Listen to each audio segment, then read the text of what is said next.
आज मैंने इंस्टाग्राम पे एक बहुत ही इंटरेस्टिंग सी रील देखी कि भाई साहब अगर आप कनाडा के अंदर एक इंटरनेशनल स्टूडेंट हो, आपको अपनी पार्ट टाइम जॉब पे जाना है, फिर ग्रोसरीज करने जाना है, फिर कहीं भी जाने की ज़रूरत पड़ती है, अगर स्नोफॉल हो रही है, बर्फ़ पड़ रही है, एक्सट्रीम टेम्परेचर है, फिर कोई भी सिचुएशन है, अगर आपको कैब करने की ज़रूरत पड़ती है तो गिल्टी फील मत करो। डेफिनेटली कैब करो, चाहे महीने में 4 बार कैब करो, 10 बार कैब करो, आपको गिल्टी फील करने की ज़रूरत नहीं है, क्योंकि आपको अपने आपको रिवॉर्ड करने की बहुत ज़्यादा ज़रूरत है। साथ के साथ वो जो कॉमेडी वाली रील्स होती हैं कि भाई साहब $150 मेरी दिन की कमाई थी, उसमें से $50 मैंने कैब पे खर्च दिया, हो क्या ही हो गया। इन चीज़ों को जनरलाइज़ किया जाता है, तो इन चक्करों में मत पड़ो कि भाई साहब कैब कर लेता हूँ, मेरे को गिल्टी फील करने की कोई ज़रूरत नहीं है, या फिर बाहर से मैं $10 का $20 का खा लेता हूँ, मेरे को कोई दिक्कत नहीं है। ये चीज़ें एक बार 2 बार 3 बार के लिए ठीक होती हैं, लेकिन एक पॉइंट ऑफ टाइम पे आके हम बहुत ज़्यादा कंफर्टेबल हो जाते हैं और ये चीज़ें हमारी हैबिट बन जाती हैं। फिर हमारे पे चेक में से जो $1500 $2000 या फिर $3000 का जो भी हमारा पे चेक है, उसमें से $500 या फिर $300 कैब्स में या फिर ईटिंग आउट में कब खर्च हो जाते हैं, डोरडैश पे कब खर्च होते हैं, पता ही नहीं लगता। तो थोड़ा-सा सोच समझ के अपने आप को थोड़ा-सा अवेयर रखो कि भाई साहब मैं क्या कर रहा हूँ, मैं कहाँ पे पैसे खर्च रहा हूँ। मेरा मेरा तरीका ये है कि हर महीने के एंड में मैं अपनी जो मेरे 3 क्रेडिट कार्ड्स हैं ना, तीनों की मैं स्टेटमेंट्स वगैरह चेक करता हूँ कि कहाँ-कहाँ पे मैंने फालतू के खर्चे किए हैं। ज़्यादा टाइम नहीं लगता, 15 से 20 मिनट, मैक्सिमम आधा घंटा लग जाएगा। इस चीज़ को एक हैबिट बना लो कि भाई साहब मेरे को चेक करना है, तो आपको रियलाइज़ेशन होगी कि भी कहाँ-कहाँ पे आप फालतू खर्चे कर रहे हो, कि आपने उबर या फिर लिफ्ट या फिर जो भी कौन-कौन सी कंपनियाँ होती हैं, वो आपने इतनी ज़्यादा कर ली और इतना ज़्यादा खर्चा कर दिया, या फिर आपने डोरडैश पे बहुत ज़्यादा मंगा लिया, या फिर आपने आज मैकडॉनल्ड्स या फिर वो जो बड़ा स्वाद शॉर्मा होता है वो आपने खा लिया, और कितनी बार खा लिया आपको पता ही नहीं लगा, फ्लो में खा लिया, हर बार लंच ब्रेक पे बाहर जाके शॉर्मा खा लेते हैं। भाई साहब ग्रोसरी करने जा रहे हो तो घर पे कुक करने की हैबिट डालो। अच्छा हेल्दी खाना आप घर पे कुक करके डेफिनेटली बना सकते हो। एक स्किल भी होती है लड़कों के लिए, तो भाई साहब लड़कियां इंप्रेस हो जाती हैं, मज़ा ही आ जाता है।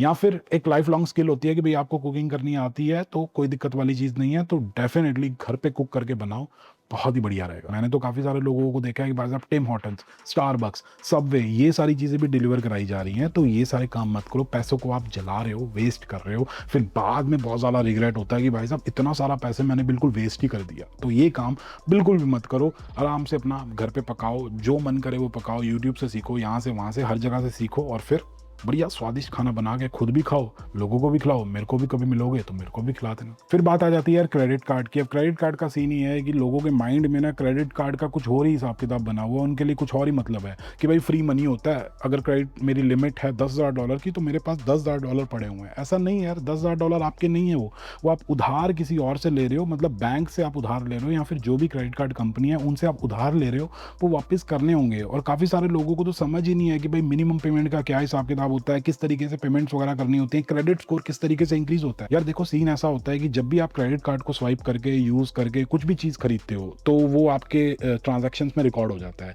फिर एक पर्टिकुलर ड्यूरेशन के बाद आपकी एक स्टेटमेंट जनरेट होती है कि भाई आपने ये सारी चीज़ें खरीदी थी, इतना आपका बिल बनता है। तो एक पर्टिकुलर डेट आपको मिलती है कि भाई इतनी तारीख तक आपको ये बिल पे करना है, मतलब जो भी आपने बैंक से उधार लिया था या फिर क्रेडिट कार्ड कंपनी से जो भी पैसे उधार लेके आपने ये चीज़ खरीदी थी, इसका बिल आपको इतनी तारीख तक पे करना है। अगर उतनी तारीख तक आप पे नहीं करते हो तो आपका इंटरेस्ट लगना शुरू हो जाता है, जो कि 20%, 22%, 21% के आसपास होता है। कुछ क्रेडिट कार्ड कंपनियां तो 29% का भी इंटरेस्ट लगाती है, जो कि बहुत ज़्यादा होता है। मतलब अगर आप 1500 $2000 का खर्चा कर दोगे अपने क्रेडिट कार्ड पे, तो महीने के $60 लगना शुरू हो जाएंगे, जो कि टाइम के साथ इंक्रीज होता रहेगा। तो बहुत दिक्कत वाली चीज़ है, तो इस ट्रैप में मत पड़ो। और साथ ही साथ आपका जो क्रेडिट स्कोर है ना, वो बहुत ज़्यादा इम्पैक्ट होता है। अगर एक भी पेमेंट आप मिस करते हो तो क्रेडिट स्कोर सीधा एक्सपोनेंशियली नीचे आता है। तो ये काम मत करो। क्रेडिट कार्ड को कम से कम यूज़ करो, या फिर कम से कम नहीं, मतलब समझदारी से यूज़ करो। अगर आपने कुछ खरीदा है तो स्टेटमेंट जनरेट होने के बाद उसको पे कर दो। हमेशा स्टेटमेंट जनरेट होने के बाद पे करना चाहिए। मान लेते हैं कि यार कोई एक्स तारीख को आपकी स्टेटमेंट जनरेट होती है और आपको एक पर्टिकुलर डेट मिली है कि भाई इतनी तारीख तक आपको इस स्टेटमेंट का जो भी बिल अमाउंट है वो आपको पे करना है, तो उस डेट से पहले स्टेटमेंट जनरेट होने के बाद इस ड्यूरेशन के बीच में आप अपना बिल पे कर दो, तो आपका क्रेडिट स्कोर भी इंक्रीज होगा और कोई भी आपको दिक्कत नहीं आएगी, कोई इंटरेस्ट वगैरह नहीं लगेगा। तो सोच समझ के, समझदारी से आपको क्रेडिट कार्ड यूज़ करना चाहिए। क्रेडिट कार्ड कोई बुरी चीज़ नहीं है, बहुत ही पावरफुल टूल होता है, लेकिन काफ़ी सारे लोग इसको गलत तरीके से इस्तेमाल करते हैं। उनको लगता है कि भाई साहब फ्री का पैसा मिला हुआ है, यूज़ करो। लोगों के क्रेडिट कार्ड भरे हुए हैं, इंटरेस्ट चार्जेस लगे जा रहे हैं, कुछ प्रॉब्लम नहीं हो रही है, पता नहीं कौन कौन से चार्जेस लग रहे हैं। तो थोड़ा सोच समझ के समझ के कि भाई किस तरीके से ये चीज़ें काम करती हैं, तो बहुत बढ़िया तरीके से आप अपना क्रेडिट स्कोर भी इंप्रूव कर पाओगे और साथ के साथ इनको अच्छे से आप इस्तेमाल करके काफ़ी चीज़ें बना भी पाओगे। कनाडा के अंदर हिसाब किताब ऐसा है कि भाई साहब हर एक ग्रोसरी स्टोर या फिर कोई भी स्टोर उठा के देख लो, सबका अपना अपना कोई ना कोई क्रेडिट कार्ड है। होम डिपो का अपना क्रेडिट कार्ड है, कनेडियन टायर वालों का अपना क्रेडिट कार्ड है, real Canadian super store, Walmart या फिर कोई भी स्टोर देख लो, सब अपनी अपनी एक फाइनेंशियल कंपनी खोल के बैठे हुए हैं। जहां भी आप जाओगे आपको क्रेडिट कार्ड चेपने की कोशिश करेंगे कि भाई साहब ये कार्ड ले लो, इतना आपको कैशबैक मिलेगा, इतने आप पॉइंट्स अर्न कर लोगे, ये जो ग्रोसरी की ट्रांजैक्शन हो रही है ना, इस पर आपको $50 का डिस्काउंट दिला दें। इस तरीके से आपको क्रेडिट कार्ड बेचा जाएगा, मतलब ज़बरदस्ती दिया जाएगा। लेने की ज़रूरत नहीं है, 1, 2 मैक्सिमम 3 क्रेडिट कार्ड्स इनफ होते हैं।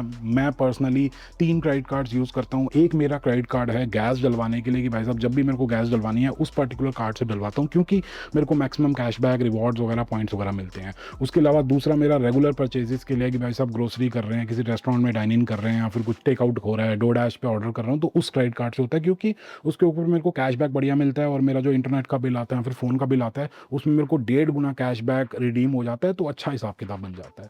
तीसरा मेरा क्रेडिट कार्ड है काइंड ऑफ बैकअप मान लो, उस पर भी मेरे को कैशबैक अच्छा मिलता है। अमेरिकन एक्सप्रेस है, हर जगह मैं उसको यूज़ नहीं करता। अगर मैं दूसरे क्रेडिट कार्ड अगर अपने मेरे वॉलेट में नहीं है उस केस में मैं उसको यूज़ करता हूँ, तो ज़्यादा चक्रों में नहीं पड़ा। लेने को मैं 10-20 क्रेडिट कार्ड भी ले सकता हूँ, लेकिन मेरे हिसाब से मेरे को इतने ज़्यादा क्रेडिट कार्ड्स की ज़रूरत नहीं है, क्योंकि भूल जाते हैं कि भाई साहब उस पर इतना खर्चा किया था, वो चीज़ खरीद ली थी, उसके बाद पता ही नहीं है कि भाई क्या चल रहा है, इंटरेस्ट चार्जेस लगे जा रहे हैं। तो हर जगह जब भी आपको क्रेडिट कार्ड बेचा जाएगा, डेफिनेटली बेचा जाएगा, जिस भी स्टोर में जाओगे कोई ना कोई आपको कार्ड ज़रूर चेपा जाएगा या फिर चेपने की कोशिश की जाएगी।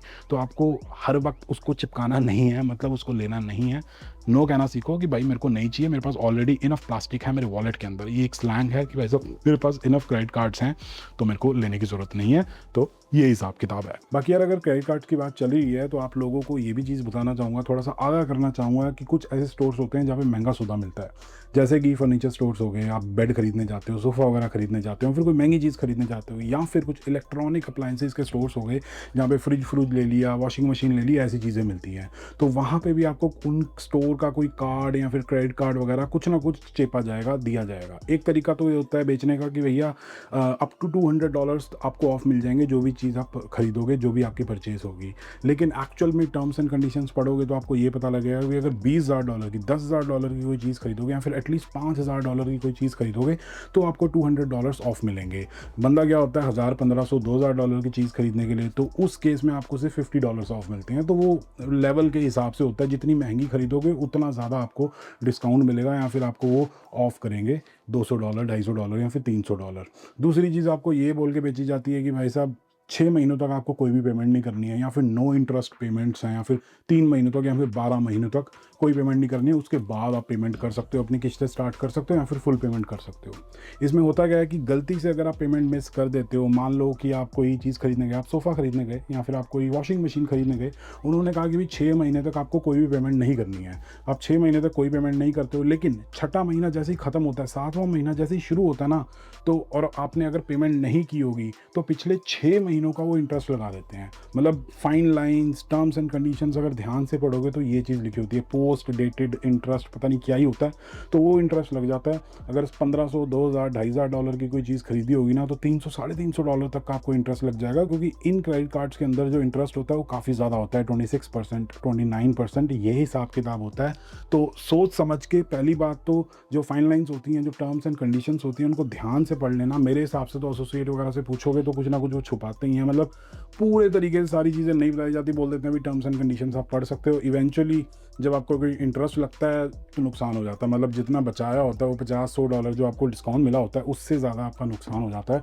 तो मेरे हिसाब से अगर कोई महंगी चीज़ खरीदने जा रहे हो तो उस पॉइंट ऑफ टाइम पे अगर आप अफोर्ड कर सकते हो, एटलीस्ट इंस्टॉलमेंट्स तो अफोर्ड कर सको, तभी करो। और जो कार्ड कूड बेचते हैं मेरे हिसाब से नहीं लेना चाहिए, क्योंकि फ़ायदे से ज़्यादा नुकसान ही होता है लेटर स्टेजेस पे, क्योंकि कुछ ना कुछ हम मिस कर ही देते हैं, कोई ना कोई कंडीशन, कोई ना कोई टर्म मिस हो ही जाती है, तो दिक्कत वाली चीज़ होती है। तो इस चीज़ का भी ध्यान रखना चाहिए। तीसरी चीज़ जिसके बारे में मैं बात करना चाहता हूँ फटाफट से, वो है भाई साहब सोशल मीडिया, पर्टिकुलरली इंस्टाग्राम और टिकटॉक। अपने आप को सोशल मीडिया पे जो भी आप देखते हो ना, उस चीज़ से कंपेयर करना बंद करो, चाहे आपका कोई रिश्तेदार है या फिर कोई आपका दोस्त है, स्कूल का, कॉलेज का कोई फ्रेंड वगैरह हो गया, या फिर आपका कोई कलीग है, या फिर कोई स्ट्रेंजर, कोई रैंडम पर्सन, कोई इन्फ्लुएंसर है, उनसे अपने आप को कंपेयर करना बंद करो। हर कोई अपनी लाइफ का अच्छा-अच्छा जो पार्ट होता है ना, जो खुशियों वाली चीज़ें होती हैं, वो सारे लोग सोशल मीडिया पे दिखाते हैं। कोई ये नहीं दिखाता कि भाई साहब मेरी गाड़ी ख़राब हो गई है, या फिर मेरी जॉब चली गई है, या फिर मेरे को कोई फाइनेंशियल लॉस झेलना पड़ रहा है, या फिर मेरे को कोई हेल्थ वाली प्रॉब्लम है, फिर कोई दिक्कत है। कोई बंदा अपनी दुःख वाली चीज़ें, लाइफ के अंदर जो भी दुःख चल रहे हैं, वो सोशल मीडिया पे नहीं दिखाता है। हर कोई अच्छी-अच्छी चीज़ें दिखाते हैं। हमें लगता है कि भाई साहब इनकी लाइफ तो बहुत बढ़िया चल रही है, पता नहीं क्या ही हो रहा है इनकी लाइफ में,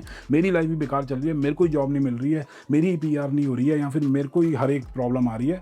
तो उससे ना नेगेटिविटी बहुत ज़्यादा अंदर आ जाती है। तो प्लीज़ सोशल मीडिया पे जो भी दिखाया जा रहा है उसको विश्वास करना बंद करो। ज़्यादातर चीज़ें फेक होती हैं, मतलब दिखाया जाता है। और दूसरी चीज़ ये बोलना चाहूँगा, सोशल मीडिया पे आपने देखा होगा वैसा कोट पैंट डाल के बढ़िया सी फेस में स्माइल है, स्टारबक्स का कप हाथ में होगा, गाड़ी पीछे खड़ी होगी, बोलेंगे आपको अमीर बना देंगे, या फिर रिटायर करवा देंगे, या फिर जॉब दिला देंगे, या फिर कुछ भी करा देंगे, गाड़ी खरीदवा देंगे, पता नहीं क्या ही करवा देंगे। उन चीज़ों पे भी विश्वास करना बंद कर दो। पागल बनाया जा रहा है। कोई ना कोई कोर्स, या फिर कोई ना कोई प्रोडक्ट, या फिर कोई ना कोई सर्विस बेची जा रही है, मतलब एक तरीके से आप उनके कंज्यूमर ही हो।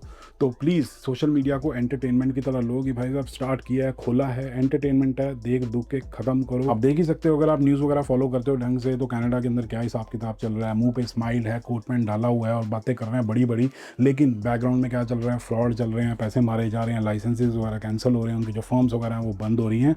तो ये एक एग्जाम्पल है, जो बहुत सारे केसेज हैं सोशल मीडिया के ऊपर। तो सबको ट्रस्ट करने की ज़रूरत नहीं है। मैंने बहुत सारे लोगों को देखा है बिल्कुल अंधे होके ब्लाइंडली उनको ट्रस्ट कर रहे हैं, जो बोल रहे हैं उनको मान रहे हैं। ऐसा करने की ज़रूरत नहीं है। अपना भी दिमाग चलाओ, अपनी खुद की रिसर्च करो, थोड़े से मतलब इस चीज़ में अवेयर हो जाओ, तो बढ़िया हिसाब किताब रहेगा, मतलब कोई दिक्कत नहीं आएगी। बाकी हाँ, जो भी मैं बातें कर रहा हूँ ऐसा नहीं है कि भाई साहब मेरे को सब पता है, ऐसा बिल्कुल भी नहीं है। मैंने बहुत गलतियाँ की हैं और गलतियाँ कर करके सीखा हूँ, पर्टिकुलरली कनाडा के अंदर। तो ये दोनों वीडियोज़ जाके आप चेकआउट कर सकते हो, आपको समझ आ जाएगा और वो गलतियाँ आप रिपीट नहीं करोगे। और ये वीडियो अगर आप लोगों को ठीक ठाक लगी हो तो please like, share and subscribe, and as always stay healthy and keep hustling.